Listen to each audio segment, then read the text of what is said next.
안녕하세요. 광순의 복덕방 예원수라고 합니다. 저는 간단하게만 제안을 말씀드릴 거고요.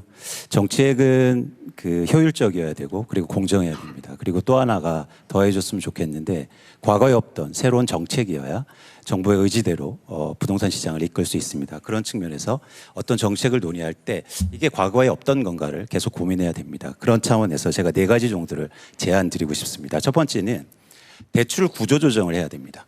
지금 대출 규제가 이루어지면 전부 다 신규 대출자에 대해서만 규제하거든요. 예를 들어서 LTV, DTI, DSR 모두 다입니다. 그런데 기 대출자에 대해서도 똑같이 적용돼야 됩니다. 그게 공정한 거죠. 왜 무주택자나 아니면 청년들만 규제를 받느냐는 이거죠. 기존에는 대출 많이 받아서 집 산 사람들은 집값이 엄청나게 올라와 있는데 그 사람들에 대한 대출 규제는 없습니다. 그래서 그런 공정한 대출 구조조정이 이루어진다고 보고 있고요. 두 번째는 저희가 양도세 감면을 해주는데 1가구 1주택자에 대해서 생애 1회로 제한해야 됩니다. 누구는 이사를 엄청나게 다니면서 그 비과세를 계속 받고 있어요. 그런데 이거를 생애 1회로 제한함으로써 과연 합리적인 선택을 하고 내가 처음에 집을 살 때부터 나는 이 집을 오래 살 건가 이걸 고민하게 해야 됩니다. 그래서 양도세 감면을 1회로 제한하자, 생애 1회로 제한하자 이걸 제안드립니다. 세 번째는요. 재건축 해야 됩니다. 해야 되는데 재건축 규제 완화를 하다 보니까 너도 나도 다 하면서 멸실주택이 증가하고 시장이 불안 요인이 되거든요. 그래서 저는 재건축 재개발의 총량 규제를 하자. 예를 들어서 서울에서 2만 가구 1년에 2만 가구만 하겠다는 겁니다. 그래서 그럼 누구를 먼저 하느냐. 공공 분양을 많이 하거나 용적률을 더 많이 올릴수록 분양가가 낮을수록 먼저 진행하게 하는 거죠. 그래서 지금 이 상태로 하면 규제 완화하면 강남만 재건축만 될 거예요. 그러면 계속 비싼 아파트만 시장에 양산되는 거죠.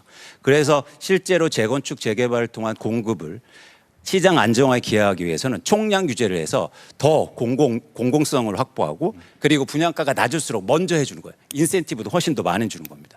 그래서 총량으로 하자. 지금 서울시장이 추진하는 것처럼 재건축 규제 완화를 이렇게 하잖아요. 그러면 우리나라 집값은 폭등할 겁니다. 왜냐하면 30만 채가 갑자기 없어질 거예요. 그래서 총량적으로 해서 순차적으로 하자. 이걸 제안드립니다. 네 번째는요.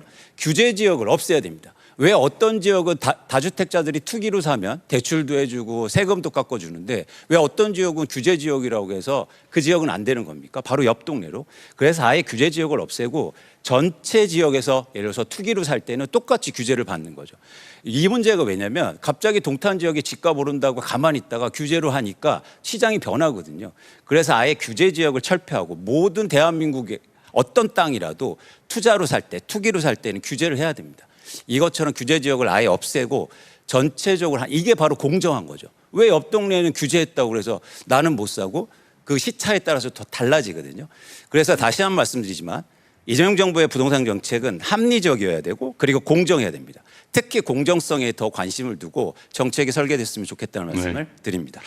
아주 재밌네요. 이게 100% 진리라고 하기는 어렵을지 몰라도 어쨌든 발상이나 이런 거 아주 새로운데 대출 구조 조정에 예를 들면 기대출자에 대해서도 예를 들면 만기가 되면 다 상환하고 새로운 조건에 맞춘다고 하는 건 시행하고 있죠. 네네. 그 제가 전에 SNS에 한번 얘기를 해서 똑같은 문제의식 가지고 있었는데 그게 광범위하게 전면적으로 되고 있는지는 잘 모르겠는데 한번 정리 한번 해보시고요. 네. 맞는 말씀이신 것 같아요.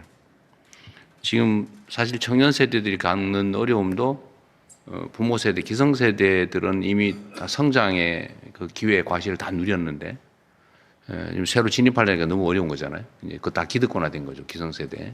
그 문제는 또 일리는 지적 같고 양도세나 이거를 생애 1회로 할지는 모르겠는데 기회를 무한대로 하게 하는 것은 사실 좀 문제가 있어 보이긴 하네요.